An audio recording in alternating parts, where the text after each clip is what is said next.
Hello, my dear viewers. I welcome you again in my YouTube channel, the Public Knowledge Classes. My dear viewers, today in this video, we are going to learn about these two words, illness and disease. आज हम लोग इस video में illness और disease के बारे में जानेंगे. ये दो शब्द बीमारी से जुड़ा हुआ है और इनके बीच में क्या अंतर है, इनके बारे में जानेंगे. एट फर्स्ट इन दोनों शब्दों के बारे में बोर्ड पे मैं पहले लिख दिया हूँ, उसको पढ़ लेंगे.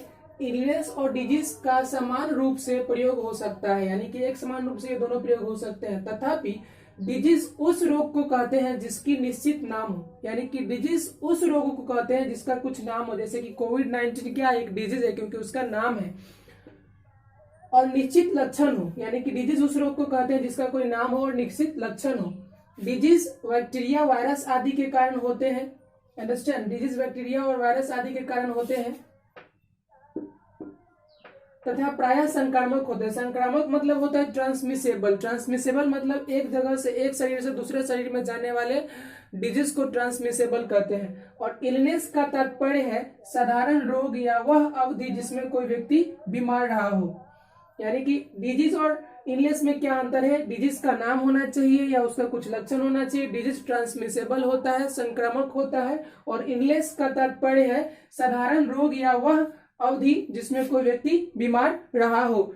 Now I will write many sentences which will be based on these two words. Then you will come to know easily what is the difference between illness and disease.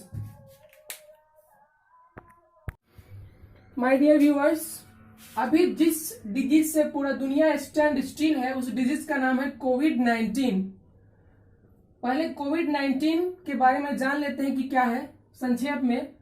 इस कोविड-19 में को का मीनिंग होता है, को स्टैंड्स फॉर कोरोना. को corona बोलते हैं, और ये कोरोना जो वर्ड है वो क्राउन से लिया गया है, CROWN. और क्राउन का मीनिंग होता है मुकुट, जो राजा महाराजा के सर पे होता है. अब आप पूछेंगे कि कोरोना को क्राउन से क्यों लिया गया है, तो जो कोरोना का जो साइंटिफिक फिगर आता है उस वायरस का, वो राज मुकुट की तरह ही होता है, इसीलिए क्राउन से लिया गया है कोरोना.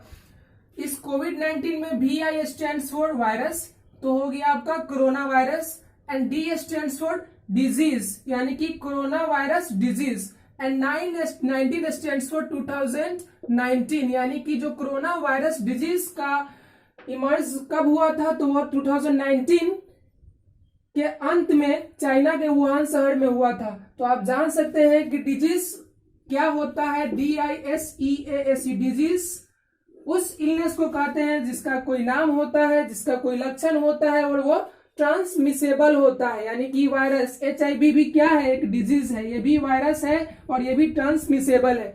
तो HIV की तरह ही कोविड-19 है, because covid is also transmissible and HIV is also transmissible. So my dear viewers, with the help of these examples, you will come to know what is the actual differences between disease and illness. ये दोनों में वास्तविक अंतर क्या है, इन वाक्यों के सहायता से आपको समझ में आसानी से आ जाएगा. तो rats and flies spread disease, यानी कि जो रैट्स और फ्लाइज होते हैं वो क्या फैलाते हैं, डिजीज फैलाते हैं. और जो रैट्स और फ्लाइज के द्वारा जो डिजीज फैलता है उसका कुछ न कुछ तो नाम होता है साइंटिफिकली. नेक्स्ट एग्जाम्पल है, these children suffer from a rare disease. Rare मतलब क्या होता है, मुश्किल, यानी कि वह बीमारी जो सबको नहीं होता है. These children suffer from a rare disease. And here in this sentence, his disease kidney had to be removed. Here disease has been used in the form of adjective, क्योंकि किडनी क्या होता है, नाउन है, या parts of body है हमारा, और parts of body common noun होता है. तो किडनी को कौन सा डिफाइन कर रहा है, डिजीज डिफाइन करना है, और डिफाइन करने वाले वर्ड को क्या बोलते हैं, एडजेक्टिव बोलते हैं. तो his disease kidney had to be removed, यानी कि जो उसका बीमार किडनी था, डिजीज मतलब बीमार, रोगी, यानी कि जो रोगी किडनी था उसको निकाला जाना पड़ा था. अब इलनेस के बारे में देख लीजिए. There is a history of mental illness in his family. मैं पहले ही बताया हूं इलनेस एक अवधि तक रह सकता है. तो there is a history of mental illness in his family, यानी कि उसके परिवार में जो दिमागी बीमारी है ना, वो एक इतिहास है, सबको होता है, उसके दादा से चलता आ रहा है. Now last sentence which is based on illness, he missed a lot of school through illness, यानी कि बीमारी के कारण वो इतना दिन तक बीमार रहा ना, जिसके कारण वो बहुत स्कूल मिस किया है. So my dear friends, I hope with the help of this brief lecture you will come to know what is the difference between illness and disease. Be with me, like, share and subscribe my channel so that everybody can be benefited just as you are being benefited with the help of my brief lectures. That's all. Thank you.